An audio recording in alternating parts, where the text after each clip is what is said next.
고린도서 5장 13절부터 14절 말씀으로 그리스도의 사랑에 흘러가도록 집중하는 삶, 그리스도의 사랑이 흘러가도록 집중하는 삶이라는 제목으로 하나님 말씀 증거하겠습니다. 말씀을 시작하면서 한 유튜버를 소개하겠습니다. 유튜브 이름은 위라클 TV라는 박이 형제의 내용입니다. 지금 한창 이슈가 되고 있죠. 박이 형제와 걸그룹의 시크릿의 한 자매가 결혼을 통해서 이루어질 수 없는 상황, 어떻게 장애인하고 걸그룹 자매가 결혼하는지 이런 것 때문에 지금 이슈가 되고 있는 한 형제입니다. 이 형제는 2014년 28의 나이에 불의의 사고로 점심마비 판정을 받았습니다. 그리고 포기하지 않고 이를 딛고 일어나 많은 이들에게 희망을 전하고 있습니다. 많은 간증 내용들이 있지만 여기서는 짧게만 하고 직접 찾아가 간증을 들어보셨으면 좋겠습니다. 그는 전신마비로 판정을 받고 병원에 누웠을 때 성경을 읽기 시작했다고 합니다. 그리고 기도를 시작하게 되었다고 합니다. 모태신앙으로 살아왔지만 그때는 하나님을 그냥 대충 믿는, 그냥 예배만 드렸던 형제라고 합니다. 하지만 성경을 읽고 기도를 하면서 하나님께서 주시는 마음이 다른 병실의 환자들을 위해 기도하며 중보기도하는 삶을 사는 게 좋을 것이라는 생각을 함으로써 계속해서 기도를 했다고 합니다. 그리고 재활을 하면서 하나님의 사랑의 원리를 깊게 깨닫고 예수 그리스도의 십자가가 얼마나 중요한지, 예수 그리스도의 십자가의 삶을 사는 게 중요한지를 알게 되었다고 합니다. 그러면서 말씀 중에 요한복음 3장 16절이 자기 자신에게 크게 와닿았다고 합니다. 큰 믿음이 불러일으켰다고 합니다. 살아서 움직이면서 역사하시는 말씀이다. 너무나 감동적이다. 우리는 이 하나님의 측량할 수 없는 사랑으로 새 생명을 받게 됐다. 이 형제는 이렇게 하나님의 말씀으로서 새 생명을 얻고 지금도 유튜버로서 많은 힘들고 어려운 자들에게 많은 희망을 주고 예수님의 사랑을 전하는 형제입니다. 오늘 본문 말씀은 바울이 자신의 사도성을 입증해가는 말씀입니다. 바울에 있어서 자신의 사도성은 매우 중요한 것입니다. 자신의 사도인 것을 입증하지 않게 된다면 바울이 전했던 복음이 헛된 것이기 때문에 사도 바울은 계속해서 자신이 사도임을 입증하고 있는 것입니다. 12절 말씀입니다. 우리가 다시 너희에게 자천한 것이 아니요 오직 우리로 말미암아 자랑할 기회를 너희에게 주어 마음으로 하지 않고 외모로 자랑하는 자들에게 대답하게 하려 하는 것이라. 바울이 이렇게 말하는 것은 스스로 자신을 과시하거나 다시 스스로 추천하기 위해서가 아니었습니다. 그것은 고린도 교인들에게 외모로 자랑하는 거짓 사도들에게 바울 자신의 사도됨을 자랑할 기회를 주기 위하여 바울 자신의 사도성을 입증해 가고 있는 것입니다. 당시 고린도 교회에 침투한 거짓 사도들은 바울의 사도성과 그가 전한 복음에 대해 계속해서 중상모략을 하고 있었습니다. 그러나 고린도 교회 성도들은 이에 대적하거나 바울을 변호할 만한 구체적인 방안이 없었다고 합니다. 바울은 고린도 교회들에게 스스로 자신의 사도임을 증명하지 않았고 오히려 너희들이 우리를 위하여 거짓 선지자들에게, 거짓 사도들에게 사도 바울 일행을 자랑하며 내세울 기회를 주려 한다는 것이었습니다. 자신의 사도성을 스스로 증명하는 차원을 이미 뛰어넘어 고린도 교회 성도들이 바울이 사도임을 거짓 선지자들에게 증명하게 하였다는 것입니다. 이것이야말로 아주 높은 차원의 대응책이라고 생각합니다. 고린도 교회 성도들이 바울을 내세워 대적하여야 할 때는 바로 거짓 사도들이었습니다. 이들은 마음으로 하지 않고 외모로 자랑하는 자들이었습니다. 그들이 자신이 가지고 있던 추천장과 자신이 갖고 있는 율법적 지식을 내세워 바울이 거짓 사도임을 계속해서 이야기했던 것입니다. 그러나 바울이 자랑한 것은 거짓 사도들과 달리 외모로 하지 않고 마음으로 하는 내면적인 것을 내세우게 됩니다. 빌립보서 3장 7절부터 9절 말씀입니다. 그러나 무엇이든지 내가 유익한 것을 내가 그리스도를 위하여 다 해로 여길 뿐이라. 또한 모든 것을 해로 여기면 내 주 그리스도 예수를 아는 지식이 가장 고상하기 때문이라. 내가 그를 위하여 모든 것을 잃어버리고 배설물로 여기면 그리스도를 얻고 그 안에서 발견되려 함이니 내가 가진 이는 율법에서 난 것이 아니요 오직 그리스도로 믿음으로 말미암은 것이니 곧 믿음으로 하나님께로부터 난 의라. 바울이 고백하고 있는 말씀과 같이 이 세상, 이 세대 기준으로 볼 때 자랑으로 내세울 만한 외면적인 것은 과감히 배설물로 여겼다는 것입니다. 이러한 바울의 사역 태도는 결코 거짓 사도들이 흉내낼 수 없었던 것이었습니다. 바울은 거짓 사도들이 자신의 유익을 구하는 것과는 다른 삶을 살 수밖에 없는 이유, 그것을 오늘 말씀을 통해 말하고 있습니다. 이것은 하나님을 위해, 고린도 교회를 위해 삶을 살고자 했던 바울의 이유였습니다. 첫 번째, 그 이유를 살펴보겠습니다. 첫 번째는 그리스도 사랑에 사로잡혔기 때문입니다. 바울은 거짓 사도들이 자신의 유익을 구하는 것, 그리고 그것과 틀리다고 이유를 말하고 있습니다. 14절 말씀입니다. 그리스도의 사랑이 우리를 강권하시는도다. 우리가 생각하건대 한 사람이 모든 사람을 대신하여 죽었은지 모든 사람이 죽은 것이라. 그리스도의 사랑이 강건하시기 때문이라고 바울은 말하고 있습니다. 다메섹 도상에서 부활하는 예수님을 만나고 회심한 후 지금까지 사도로서의 사역을 감당하러 동요한 힘은 바로 그리스도의 사랑이었다는 것입니다. 그리스도의 사랑은 1차적으로 그리스도의 바울에 대한 사랑을 뜻하지만 바울의 그리스도에 대한 사랑의 의미까지 포함되는 내용입니다. 바울이 고린도 교회에 침투한 거짓 사도들과 달리 자신의 유익을 결코 구하지 않고 하나님과 고린도 교회 성도들 위해 살게 된 이유는 그리스도께서 모든 사람을 대신하여 죽으신 그 사랑, 대속의 의미를 철저하게 깨달았기 때문입니다. 다메섹 도상에서 자신을 불러 구원하여 주시고 이방인의 사도로 불러주신 그 사랑을 사울은 잊을 수가 없었던 것입니다. 바로 예수님의 사랑이 바울을 강건하셨기 때문입니다. 여기서 강건이라는 의미는 특이합니다. 둘러싸고 밀어내다라는 뜻의 의미를 가지고 있습니다. 마치 바울이 두 벽 사이에 낀 것처럼 옴싹달싹 못하고 있는 그 모습을 묘사하는 말입니다. 그리스도의 대속적인 사랑에 대한 깨달음이 바울을 꼼짝 못하게 그 두 벽 사이에 밀어넣어 고린도 교회를 위해 하나님의 나라를 위해 사역을 감당하게 된 것입니다. 바울을 강권하신 그리스도의 사랑은 모든 사람의 유익을 위한 대표자로서 대신하여 죽으신 예수 그리스도의 위대한 사랑입니다. 그리스도의 죽음은 구속받은 자들의 모든 자들의 영적 유익을 위한 것이고 죄 가운데 있는 모든 인간들의 구원을 위해 대신 희생한 죽으심입니다. 모든 사람의 죄짐을 지신 그리스도의 한 사람의 죽음으로 인해 모든 사람을, 즉 그리스도의 대속 사역을 믿음으로 받아들이는 모든 사람들은 하나님께 용서받고 하나님과 회복해질 수 있는 것이었습니다. 이로 인해 모든 사람들이 그들의 죄로 대하여 죽음의 징계를 받지 않고서는 하나님을 받아들일 수 있게 된 위대한 사랑이었습니다.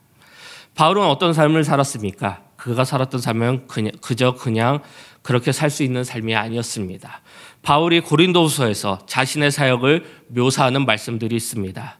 바울은 고난을 당하였다 말하고 환난을 당하였다 말하고 힘에 겨워 심한 고동을 당하며 살 소망이 끊어졌다 말하며 사형선고를 받은 것 같다고 말하였습니다. 사방으로 우여싸움을 당하고 답답한 일도 당했다고 합니다. 박해를 받기도 하였고 거꾸름을 당하기도 하였습니다. 예수님의 죽음을 몸에 짊어지고 살았다고 바울은 고린도후서에서 이야기하고 있습니다. 정말 바울의 삶은 사망이 그 안에서 역사하고 있는 그런 삶이었습니다. 누구도 살고 싶지 않은 삶이었을 것입니다. 그러나 바울은 더 그렇게 살고 싶어 했고 다 자기뿐만 아니라 다른 이들에게도 이렇게 살라고 말하고 있습니다. 왜 바울은 보는 것으로 행하지 않고 보이지 않는 것을 믿음으로 바라보며 살았을까요? 왜 바울은 미쳤다는 말을 들으면서도 그렇게 살았을까요? 우리가 그리스도의 삶을 그렇다는 것을 알면서도 그리스도를 위해 살아야 하는 이유가 바로 여기에 있다는 것입니다. 그거는 그리스도의 사랑이 바울을 강건했기 때문입니다. 지금 고린도 교회에 들어온 거짓 교사들도 바울이 자신의 이익을 위해서 일한다고 주장하고 있습니다. 그들은 바울과 그의 동료들이 불의를 행하고 남의 것을 속여 빼앗고 모함하고 있습니다. 바울이 하는 사역과 동기, 그 마음에는 자기 자신이 있다고 말하고 있습니다. 자기 자신을 위해서 일하는 것은 세상 속에서는 너무나 당연한 일입니다. 나한테 득이 되지 않는 할 이유는 없습니다. 그런 세상의 논리를 가진 거짓 교사들은 사도 바울을 계속해서 공격하고 있는 것입니다. 바울은 왜 저렇게 사서 고생을 하고 있는가? 왜 저렇게 죽을 고생을 자처하고 있는가? 그들이 자기 자신이 잘 되려고 하는 것이다. 그러니까 그 사람의 말을 들을 필요 없다라고 계속해서 거짓 사도는 바울을 공격하고 있는 것입니다. 하지만 그것이 바울을 이끌지 못했습니다. 바울을 이끌었던 것은 자신의 영광이 아니었습니다. 바울을 이끌었던 것은 궁극적으로 그리스도의 사랑이 강권되었기 때문입니다. 성경은 모든 사람이 아담의 죄 때문에 죄인으로 태어났다고 말합니다. 많은 사람들이 이 사실에 억울해할 것입니다. 그런데 성경은 예수 그리스도의 공로로 우리가 죄의 사슬을 벗어나 진정한 삶을 살았다고 말씀하고 있습니다. 이것이 얼마나 감사한 일입니까? 그리스도께서 우리를 대신하여 죽으셨다는 것, 얼마나 하나님의 큰 사랑, 그리스도의 큰 사랑이 있는지를 우리가 알고 생각해 봐야 합니다. 우리 쪽에서는 사랑받을 만한 이유가 전혀 없습니다. 이유는 하나님 쪽에서 그래서 찾아봐야 합니다. 에베소서 1장 4절부터 5절 말씀입니다. 곧 상세전에 그리스도 안에서 우리를 택하사 우리로 사랑 안에서 그 앞에 거룩하고 흠이 없게 하시려고 그 깊으신 뜻대로 우리를 예정하사 예수 그리스도로 말미암아 자기들의 아들들이 되게 하셨으니, 하나님께서 그렇게 하시기를 기뻐하셨기 때문입니다. 하나님께서는 우리를 사랑하시기로 하셨기 때문입니다. 우리에게는 어떤 조건이 없습니다. 조건 없는 사랑을 예수님께서 우리에게 보내주신 것입니다. 사도 바울 말처럼 그리스도의 사랑은 모든 지식을 뛰어넘는 사랑이라는 것입니다. 왜 이렇게 우리는 사랑을 받았을까요? 알 수 없습니다. 왜 그리스도께서 그런 사랑을 할 수 있을까요? 그것도 우리는 알 수 없습니다. 다만 확실한 것은 그리스도께서 우리를 너무나 사랑하셔서 구원하셨다는 것입니다. 그리고 우리가 그 사랑을 올바르게 반응해야 한다는 것입니다. 그 사랑이 우리를 이끌고 우리의 모든 삶을 이끌어 가게 될 것입니다. 그렇다면 그 사랑이 우리의 삶을 어디로 이끌어 갈까요? 그리스도의 사랑은 바울을 완전히 휘어잠으로써 바울로 하여금 자기 자신을 위하여 살지 못하도록 하였습니다. 오직 하나님과 하나님께서 자기에게 맡겨주신 사람들을 위해 살도록 하나님 그리스도의 사랑이 만들어 간 것입니다. 그래서 바울은 그리스도의 사랑에 붙잡혀서 어쩔 수 없이 강권적으로 불강력적으로 자기를 위해 살 수 없으며 오직 하나님과 하나님께서 맡겨주신 사람을 위하여 살아갈 수밖에 없었던 이유였던 것입니다. 하나님께서 크신 사랑, 그리스도께서 크신 사랑이 바울에게 흘러갔고 바울에게 받은 그 사랑이 하나님께서 맡겨주신 그 사랑으로 흘러가게 되었다는 것입니다. 바로 이것이 바울이 자기를 위하여 살지 않고 오직 하나님과 자기에게 맡겨주신 사람을 위하여 이 세상에서 바울에게 주어진 삶의 이유였습니다. 우리도 그렇게밖에 살 수 없는 이유가 이것입니다. 하나님이 너무나 우리를 사랑하십니다. 그리스도의 사랑이 우리에게 너무나 흘러넘치고 있습니다. 그래서 그 사랑이 흘러가도록 우리는 살아가야 되는 것이 하나님의 부르심입니다. 우리가 받은 구원에 대하여 우리는 분명히 알고 있을 거라 생각이 듭니다. 예수님께서 우리가 받은 구원을 우리에게 허락하여 주시기 때문에 어떤 희생과 대가를 지불하셨는지 우리는 분명히 알고 있습니다. 그 사실을 더 많이, 더 깊이, 더 넓게, 더 확실히, 더 온전히 알기 위해서 우리는 최선을 다해야 합니다. 그 최선을 다할 때 그리스도의 사랑이 더욱더 우리를 강건하게 만들게 될 것입니다. 도저히 이해할 수 없는 하나님의 사랑, 그리고 구원받는 우리, 마땅히 이 땅 가운데 해야 될 일, 그 사랑을 흘러넘치게 하는 것입니다. 우리에게도 사도 바울에게 일어났던 다음과 같은 일이 일어나게 될 것입니다. 그리스도의 사랑이 우리를 강권하시는 도다. 그럴 때 그리스도의 사랑이 우리를 휘어잡을 것이고, 그럴 때 그리스도의 사랑이 우리를 강제로 이끌어 갈 것이고, 그럴 때 그리스도의 사랑이 우리를 강권적으로 몰아가게 될 것이고, 그럴 때 그리스도의 사랑의 불가항적인 힘으로 우리를 데리고 갈 것입니다. 이 땅 가운데 그리스도의 사랑으로 살게 될 것입니다. 이 말씀의 결론이 무엇입니까? 그리스도의 그 강권된 사랑이 우리를 어디로 데려갑니까? 그 사랑은 불가항력적으로 우리를 더 이상 우리 자신을 위하여 살아가지 않고 오직 하나님과 하나님께서 우리에게 맡겨주신 사람들, 양떼들, 타인을 위하여 살아갈 수밖에 없도록 그 삶을 인도해 가는 것입니다. 그리스도의 삶에 그리스도의 사랑이 흘러넘치도록 하는 것입니다. 다시 바기 형제의 간증의 마지막 내용입니다. 우리는 사랑하기 위해서 태어난 사람들이다. 하나님은 우리 누구에게나 공평하게 사랑할 수 있는 마음을 허락하셨다. 우리는 언제든 어떻게든지 이 세상 속에서 하나님의 사랑을 표현하는 곳에 가서 충분히 사랑을 전할 수 있다고 저는 믿는다. 이 고백이 저를 좀 부끄럽게 하였습니다. 이분이 전신마비를 단 이유가 정직원이 돼서 축하 파티를 열었던, 술 먹고 필름이 끊겨서 계단에서 굴렀는지 어디에 빠져서 전신마비가 되었다고 합니다. 저에게도 이런 사실이 있죠. 제 삶 속에서 저도 필름이 끊겨서 계단 한 2, 3층 높이에서 계속 굴러 떨어졌습니다. 하지만 저는 이렇게 살아서 복음을 전하고 있고, 그분은 유튜버가 돼서 전신마비가 돼서 그렇게 하는데 정말 부끄럽더라고요. 그 간증을 보면서 제 스스로가 많이 부끄럽더라고요.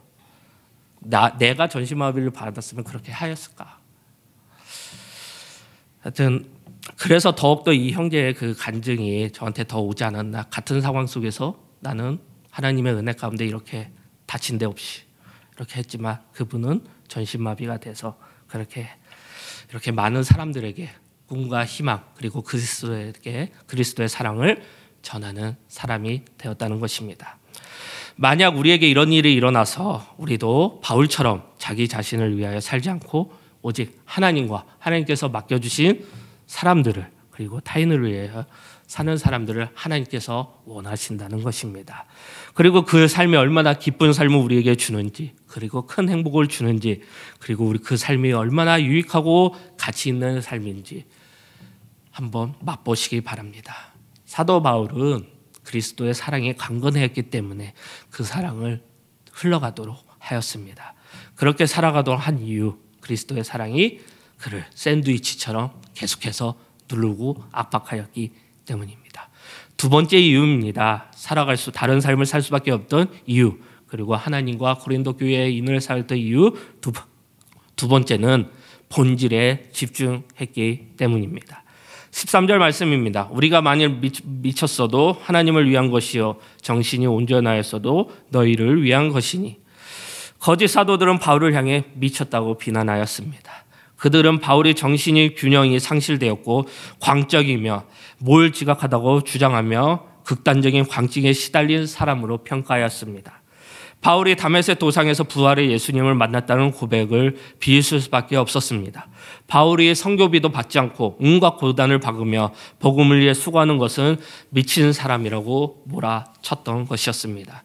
이것은 당시 안디옥 교회에서 제자들이 그리스도인이라 일컬음을 받은 것을 상기해 보면 더 이해가 되리라 봅니다. 예수쟁이라고 비난을 받았지만 그 일컬음은 오히려 영광된 이름이었습니다. 바울은 자신에 대한 거짓 사도들의 이러한 중상모략의 자체를 부인하지 않았습니다. 오히려 자신이 만일 미쳤어도 하나님을 위한 것이라고 분명하게 말하고 있습니다. 그들이 비방한 대로 내가 미쳤다 할지라도 하나님을 위해 정신을 빼앗긴 것이다 라고 말하고 있는 것입니다. 바울은 여기서 정신이 온전하였으도라고 고린도 교회들에게 성도를 위한 것이라고 하였습니다. 바울의 고린도 교회를 향한 복음 전파가 온전하고 맑은 정신 가운데 진행되었음을 분명하게 말하고 있습니다. 미쳐서 한 것이 아니라 자신은 그리스도에 대해 그리스도의 사랑에 강건적이었고 올바른 정신으로 하였다는 것입니다. 바울 자신이 어떤 상태였던지 고린도 교회에 침투한 거짓 사도들이 주장한 바와 같이 바울 자신이 자신의 유익을 위한 것이 아니라 하나님과 고린도 교회의 성도들을 위해 존재하였다는 사실입니다. 그래서 13절 말씀에 바울이 만약 전신이 혼미한 상태가 되어서 정신적 문제가 생겨도 그것은 하나님을 위한 것이며 정신이 온전한 것도 바울이 개척한 고린도 교회의 성도들을 위한 것이라고 분명히 13절 말씀을 통해서 말하고 있는 것입니다. 바울은 이 말씀을 통하여 무엇을 말하는 것일까요? 바울이 이 세상을 살아가는 목적은 무엇이라고 말하고 있는 것입니까? 일반인들은 이 세상을 살아가는 목적은 그리고 자기 잘 관련된 것이 잘 되는 것이라고 말할 것입니다.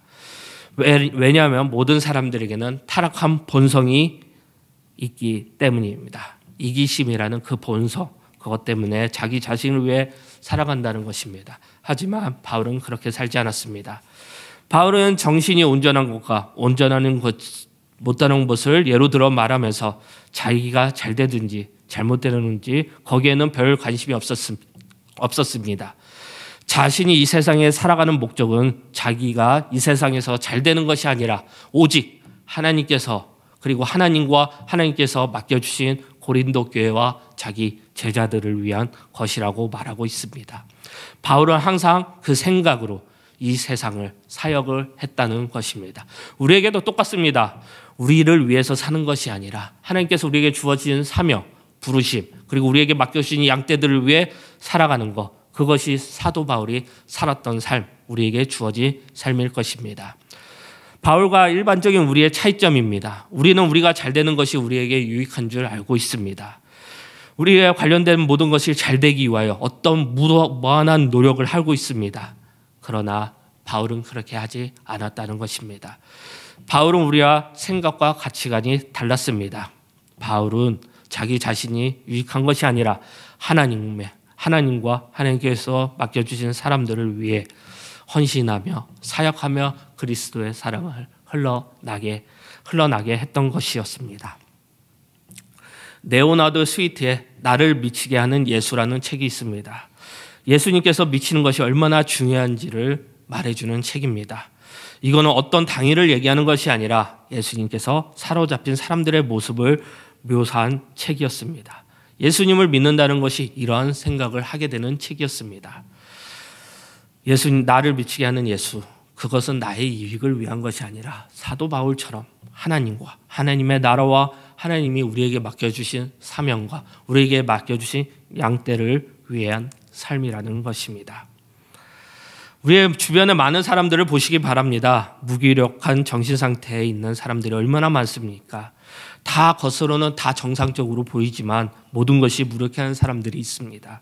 특별히 문제 삼을 것도 없는데 정말 무력하게 사는 사람이 있습니다.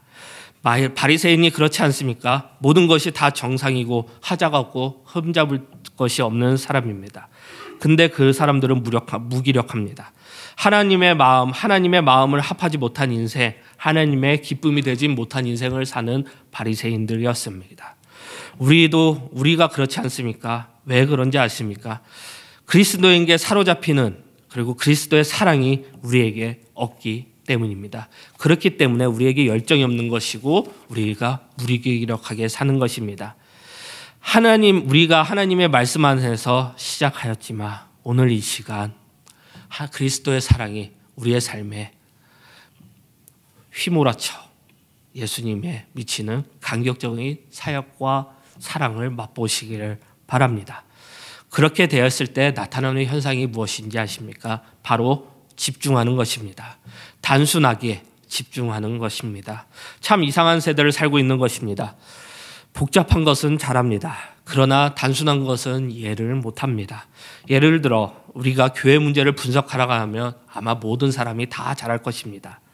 그리고 요즘 염려하지 말라라고 분석하라고 하면 잘할 것입니다. 염려의 뿌리부터 염려의 단어의 의미부터 염려가 무엇인지 정신적 요인, 환경적 요인, 사회적 요인 다 따져가면서 염려하지 말라라는 것을 분석하고 있을 것입니다. 그러나 자신은 염려하고 있을 것입니다. 단순한 사람들, 하나님의 사랑에 사로잡힌 사람들은 염려하지 않습니다. 이유가 무엇인지 아십니까? 하나님의 말씀이기 때문에, 하나님의 명령이기 때문에 우리는 염려하지 않을 것입니다. 기도도 마찬가지입니다. 기도를 왜 해야 되는지, 기도의 이유, 기도의 결과, 그런 거에 대해서 너무나 잘합니다. 분석도 잘합니다. 책도 몇 권 읽고 그러면서 기도는 안 합니다. 하지만 우리는 기도해야 합니다. 왜? 하나님의 말씀에 쉬지 말고 기도하라고 말씀하고 하나님께서 말씀하고 있기 때문이고 하나님의 명령이고 하나님 아버지의 뜻이기 때문입니다. 실제로 하나님의 사로잡힌 사람들의 특징은 무엇입니까? 단순하게 삽니다. 절대 복잡하지 않게 삽니다. 하나님의 말씀에 순종함으로써 단순하게 살아갑니다. 미친 사람들의 특징이 무엇입니까? 단순합니다. 그것 하나 때문에 이루어진 것입니다. 우리의 인생의 가운데 자꾸 복잡해진 이유는 무엇입니까? 은혜의 간격이 없기 때문입니다. 그리스도의 사랑을 모르기 때문에 복잡해지는 것입니다. 사랑하는 남녀 간에도 생각이 복잡해지고 있다는 얘기는 그 사랑이 끝나간다는 얘기입니다. 사랑의 열정 가운데 빠진 사람은 다른 사람들이 100가지가 보여도 사랑 한 가지만 보이고 절대적으로 다른 것은 보지 않습니다. 한 가지만 보고 한 가지를 이루기 위해서 다른 것이 다 사라진다는 것입니다. 이것이 집중하는 것입니다. 하나님의 사랑에 사로잡히면, 그리스도의 사랑에 사로잡히면 집중하게 됩니다. 이런 집중력이 사람을 살리게 될 것입니다. 물에 빠져 죽어가는 사람들을 구조하는 사람이 누구인지 아십니까? 그냥 단순히 생각하고 이성만 가지고 있는 사람이 아닙니다. 미친 사람이 구조할 것입니다. 미친 구조대원이 이것저것 재지 않고 죽어가는 사람들을 향해 달려가고 행동하고 있을 것입니다. 미친 사람이 하면 뭐든지 하게 될 것입니다. 운동선수들을 보면 그렇게 하겠죠. 축구선수는 축구 시합에서도 선수들 가운데 미친 선수 하나가 있으면 그날 경기를 이길 것입니다. 공격도 하고 수비도 하고 11명이 뛰는 경기에서 혼자서 반 이상의 역할을 하게 될 것입니다. 실력만 갖고 있는 것이 아닙니다. 열정적으로 미친 듯이 뛰게 만드는 힘이 그 모든 것을 제압하게 됩니다. 미친 듯이 하는 힘이 다른 것을 압도하게 된다는 것입니다. 하나님의 사랑이 휘몰아치는 사랑, 영적인 태풍이 휘몰아치게 될 것입니다. 누가복음 15장을 보면 잃어버린 양을 찾는 목자는 99마리의 양을 버려두고 한 마리의 양을 찾아가게 됩니다. 한 마리의 양을 너무나 사랑해서 찾아가는 목자의 심정은 제정신이 아니할 것입니다. 미친 것입니다. 나머지 9마리의 양을 버려두고 한 마리의 양을 찾으러 가는 것은 경제적으로 맞지도 않고 논리적으로 맞지 않을 것입니다. 그러나 미친 듯한 목자의 사랑이 잃어버린 한 마리의 양을 찾아 헤매는 것입니다. 탕자 아버지를 보면 그렇습니다. 탕자는 나쁜 놈이었습니다. 그를 받아들일 수 없습니다. 그러나 미친 듯한 아버지의 사랑이 탕자를 보았을 때 떼어가게 만들고 목걸이를 만들어주고 반지를 끼워주고 잔치를 벌여 회복하게 한 것입니다. 왜 우리 가운데 많은 영혼들이 살아나지 못합니까? 변화가 일어나지 못합니까? 미친 듯한 사로잡힌 사랑이 없기 때문입니다. 단순성도 없고 집중력도 없고 아무것도 안 되는 것입니다. 집중하는 능력, 그리스도의 사랑으로 생겨난 그 집중하는 능력이 필요한 것입니다.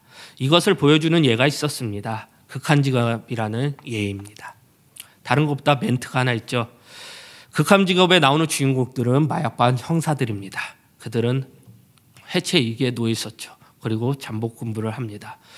지금까지 이런 맛은 없었다? 이것은 갈비인가 통닭인가? 수원 왕갈비 통닭입니다. 업소 홍보 멘트, 유명한 멘트죠. 마약반 형사들에게는 어울리지 않는 것입니다. 이들이 집중해야 되는 것은 범인을 잡는 것이지 닭을 파는 모습이 아닐 것입니다. 이들이 흔들렸습니다. 마지막에는 마약반 형사들로서 멋지게 임무를 마무리하지만 그들이 중간에서 계속 흔들렸던 거, 이 수원 왕갈비 때문이었습니다. 우리가 진짜 만나야 하는 것은 무엇인지 아십니까? 우리가 미치도록 만드는 열정이 어디에서 나오는 것입니까? 그것은 그리스도의 사랑, 그리스도의 사랑이 우리를 강권하였기 때문입니다. 그것에 집중하시기 바랍니다. 단순한 집중력으로 하나님의 일을 이루어 나가시기 바랍니다. 그리스도의 사랑이 우리의 열정을 만들어 가게 될 것입니다. 사도 바울의 이유였습니다. 고린도 교회와 하나님을 위해 다르게 일할 수 있었던 이유, 집중할 수 있는 능력이 있었습니다. 말씀 마무리하겠습니다. 무엇이 우리를 움직이게 합니까? 무엇이 우리의 삶을 이곳저곳으로 이끌어가고 있습니까? 바울은 그리스도의 사랑이 우리를 이끌어간다고 말하고 있습니다. 그 사랑이 우리를 구원했고, 그 사랑이 우리가 우리를 아닌 하나님을 위해 살게 했고, 그 사랑이 이제 더 이상 과거의 가치, 기준, 동기를 아무런 의미가 없게 만들었습니다. 그리스도의 사랑이 모든 것을 이기게 됩니다. 그리스도의 사랑은 우리의 고난과 많은 힘든 핍박 이런 것을 이겨낼 수 있습니다. 그렇기 때문에 그리스도의 사랑에 관건된 삶을 사시기 바랍니다. 어떤 상황에서 무엇을 하든 어떤 선택을 하는지 생각해 보시기 바랍니다. 지금 내가 하려는 일 그리고 내가 하는 선택들이 그리스도의 사랑으로 지배받고 있는지를 기억하시고 생각해 보시기 바랍니다. 다시는 나를 위해 살지 않고 하나님을 위해 살게 하려고 나보다 낮은 자리로 내려가신 그리스도의 사랑을 꼭 기억하시기 바랍니다. 그리고 그 그리스도의 사랑이 나를 강권하고 있는지를 살펴보시기 바랍니다. 왜 함께 복음을 위해 수고하는 자들이 다투고 갈등이 생깁니까? 왜 교회를 사랑해서 하는 일들이 서로에게 상처를 주고 어려움을 주고 있습니까? 왜 성도들이 미웁니까? 왜 가정에서 아내나 남편이 사랑하는 것이 그렇게 어렵습니까? 왜 다른 사람을 용서하지 못합니까? 왜 다른 사람에게 실망합니까? 왜 교회에서 봉사를 하면서 마음이 불편하고 있습니까? 다른 사람에게서 답을 찾지 말고 스스로에게 물어보시기 바랍니다. 지금 나를 움직이고 있는 것이 무엇이고 무엇에 집중하고 있는지를 꼭 살펴보시기 바랍니다. 그리스도의 사랑이 아니라 나에 대한 사랑으로 나를 움직이게 된다면 위에 언급했던 모든 것들은 당연한 내용입니다. 육신에 따라 살아오고 나 자신을 사랑해서 사는 것입니다. 하지만 그리스도의 사랑이 나를 움직이게 된다면 그것들은 다 과거의 일이 될 것입니다. 말처럼 쉽고 단순한 일이 아닙니다. 하지만 우리는 그렇게 살게 하시려고 그리스도께서 우리를 사랑하셨습니다. 너무나 큰 사랑, 모든 것을 다 이기는 그 사랑, 어떤 어려움과 핍박과 고난과 두려움을 이기는 그 사랑, 그리스도의 사랑이 우리를 강건하십니다. 다시 말합니다. 그리스도의 대속의 사랑이 의미가 나에게 무엇인지 생각해 보시기 바랍니다. 우리가 그렇게 사랑하고 그렇게 살아갈 수 있기를 바랍니다. 집중하시기를 바랍니다. 그리고 그 사랑, 그리스도의 사랑이 나로 멈추는 것이 아니라 흘러가기를 바랍니다. 그리스도의 사랑이 우리를 강건하십니다. 이 말씀을 기억하시기 바랍니다. 그러면 흘러가게 될 것이고 모든 일에 집중하게 될 것입니다. 이렇게 살아가기 바라는 우리 홍대세교회 성도님들이 되시기를 축복합니다. 그리고 예수 그리스도의 모든 은혜가 함께하기를 기도합니다. 이렇게 살기를 살았던 찬양입니다. 그렇게 살아가리 우리 다 함께 일어나셔서 찬양하겠습니다.